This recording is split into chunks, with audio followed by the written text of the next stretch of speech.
2082 सालको निर्वाचन। यो केवल एउटा चुनाव थिएन, होइन, यो त थियो नयाँ पुस्ताले सुरु गरेको एउटा डिजिटल क्रान्ति। एउटा यस्तो क्रान्ति जसले नेपालको राजनीतिलाई मात्र हल्लाएन, शक्ति सन्तुलनको पुरानो कथालाई नै सधैँका लागि बदलिदियो।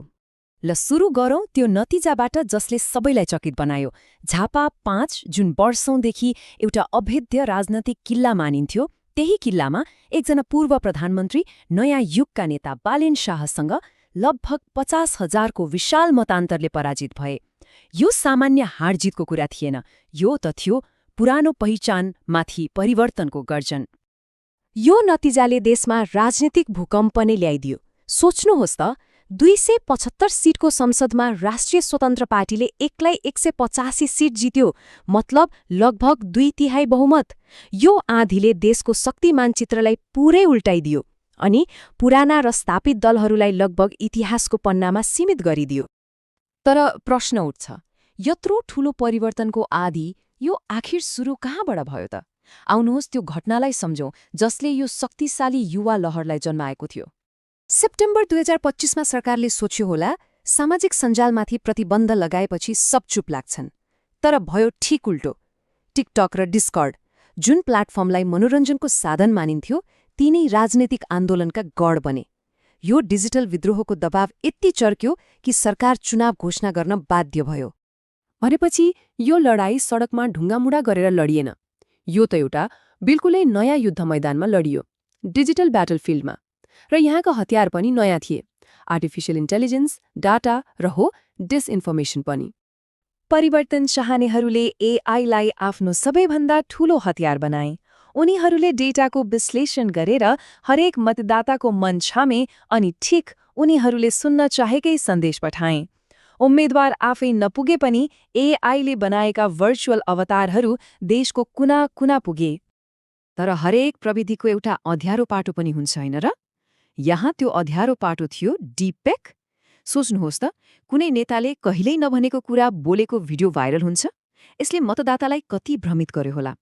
निर्वाचन आयोगले 600 भन्दा बढी यस्ता डरलाग्दा घटनाहरू पहिचान गर्यो जसले हाम्रो लोकतन्त्रमा प्रविधिले ल्याएको खतरालाई छर्लङ्गे देखायो। यो डिजिटल अभियान र मतदाताको जागरुकताको सोझो परिणाम के भयो त? एउटा स्पष्ट पावर शिफ्ट। मतदाताले पुराना दलहरूलाई भनौँ न पूर्ण रूपमा अस्वीकार नै गरिदिए। अब यी अङ्कहरूलाई हेरौँ।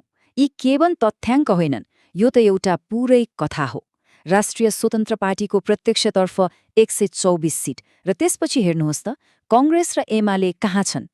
यो जित मात्र होइन, यो त एउटा राजनीतिक सुनामी नै थियो जसले पुरानो विरासतलाई बगाएर लग्यो। अझै रोचक कुरा के छ भने 2079 को चुनावमा संसदमा 12 वटा राजनैतिक दल थिए, तर यसपटक त्यो संख्या घटेर आधा अर्थात् 6 मा झर्यो। यसले के देखाउँछ? मतदाताहरू खिचडी सरकार र अस्थिरताबाट वाक्क भइसकेका थिए। उनीहरूलाई एउटा बलियो, स्पष्ट जनादेश भएको सरकार चाहिएको थियो। यो जनमतलाई राजनीतिक विश्लेषकहरूले पनि समर्थन गरे। जस्तै प्राध्यापक कृष्ण पोखरेलको यो भनाइले त्यसबेलाको माहौललाई ठीकसँग दर्शाउँछ। उहाँले भन्नुभयो, अब ओली जस्ता पुराना नेताहरूले नैतिकताका आधारमा राजीनामा दिनुपर्छ र पार्टीहरूलाई नयाँ सुरुवात गर्न दिनुपर्छ। परिवर्तनको यति ठूलो जनादेश त आयो, तर अब के? भविष्यको बाटो कस्तो होला? के जनताले देखेको सुशासनको सपना अब पूरा होला त? तर यो यात्रा सोचे जस्तो सजिलो भने पक्कै छैन। नयाँ सरकारको काँधमा चुनौतीका पहाड छन्। एकातिर जनताको आकाश छुने अपेक्षा पूरा गर्नु छ, अर्कोतिर देशको अर्थतन्त्रलाई सही बाटोमा ल्याउनु छ, र सबैभन्दा ठूलो कुरा सुशासन र पारदर्शिता कायम गर्नु छ। अझ धेरैजसो नयाँ नेताहरूसँग अनुभवको कमी छ। यो सबै व्यवस्थापन गर्न साँच्चै नै गाह्रो छ।